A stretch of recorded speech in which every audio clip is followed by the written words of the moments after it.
I agree. Like even when I'm dating, I don't expect for a man to do anything for me. First off, that I can't do for myself, but two, I would prefer, as we're in the dating stage, for you to handle and make sure you're good. I want to make sure I'm good, so we could do as Aisha and Casey said. If we do decide to get married, now we have so much to bring into one pot.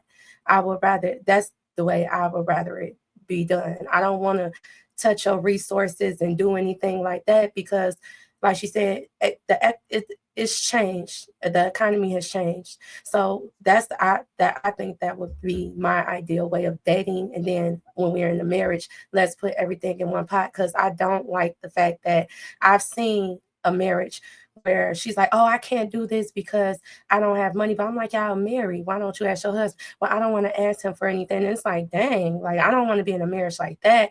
But I do want to be in a marriage where it's like this is ours and I'm comfortable and I could be more confident knowing that I'm contributing. Now that I'm contributing, he can trust that I'm not just there for his money. I'm not going to milk him. I'm going to be more conscious of how I spend my money and I'm going to be more responsible because I'm putting something into the pot too. But would you like to work if you're pregnant? Yeah, I've worked. I don't have a see me. The jobs I do doesn't require much labor on my body. But after I'm pregnant, like those first 3 months, I would like that time off. I would like to recuperate. I would like to put that time into my kids. But while I'm pregnant, and I'm an athlete, so pregnancy didn't take that much of a toll on my body that it does Everybody probably can't other be women. athletic. I train my sons up too. Initially, you want to In come the in same way that helping each other, but if you want to have kids, I would say try to get your wife out of the workplace.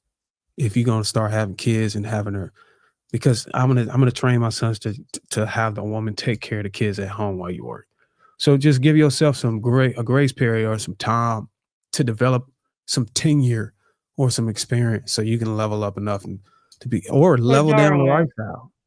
Hmm? Darwin, that depends on like I just said, depends on what your job is. If it's labor intensive, That's why then I of said course you wouldn't want, yeah, but if it's not labor intensive, being active in your pregnancy is something you should be doing. There's no reason to be pregnant sitting at home unless there's some type of health reasons or high risk pregnancy. If a person is active, you don't just pull the plug during pregnancy because that makes for a harder recovery.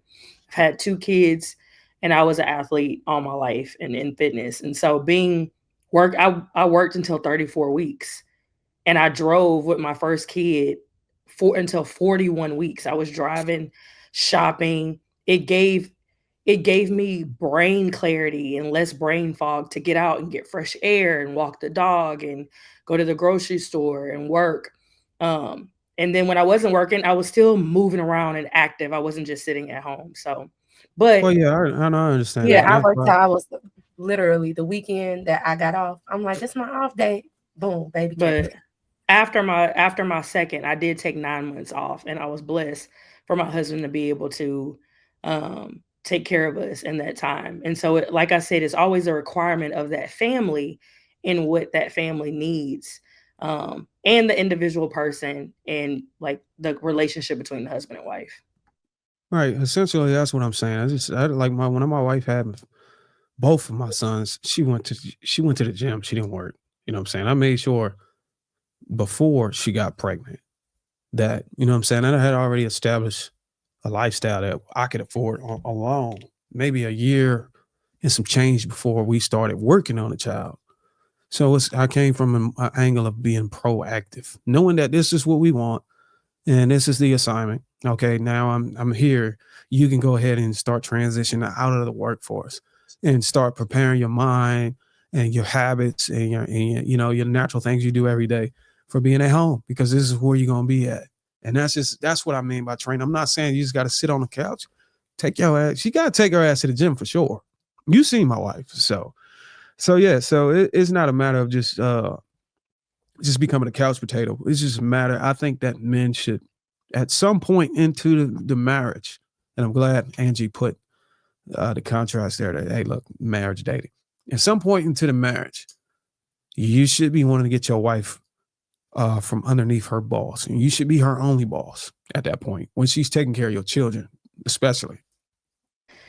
Darwin, I don't agree. I don't. Hold on, Jr. Just one quick. I mean, I have a lot of married friends. Let me say that. I have a lot of married friends that have been married for over 10 years. I'll say that.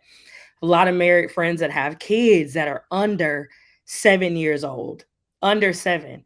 Two of my good closest friends for over 15 years, both of them just became city court judges, women, wives.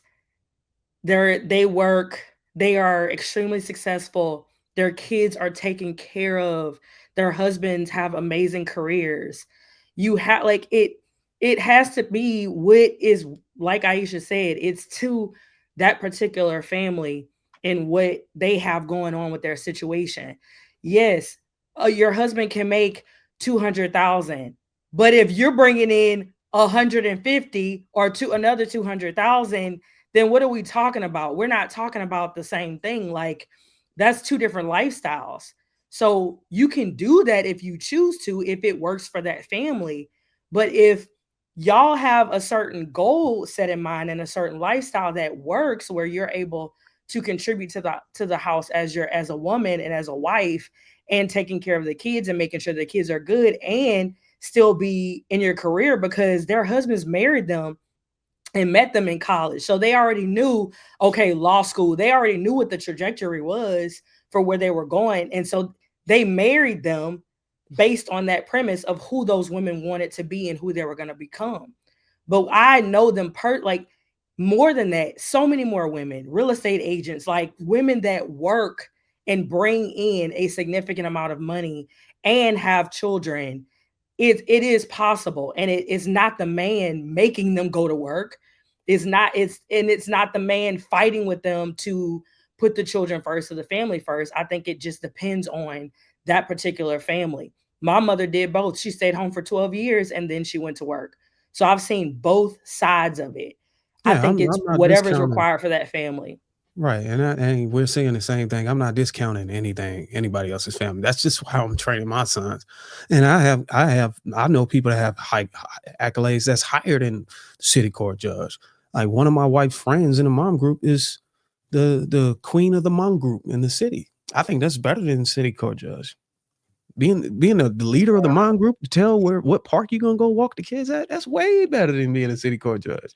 And she run a multiple. Now you playing games out. No, I'm serious. I think that me personally, I think that's a higher. Of course, the title of a mother.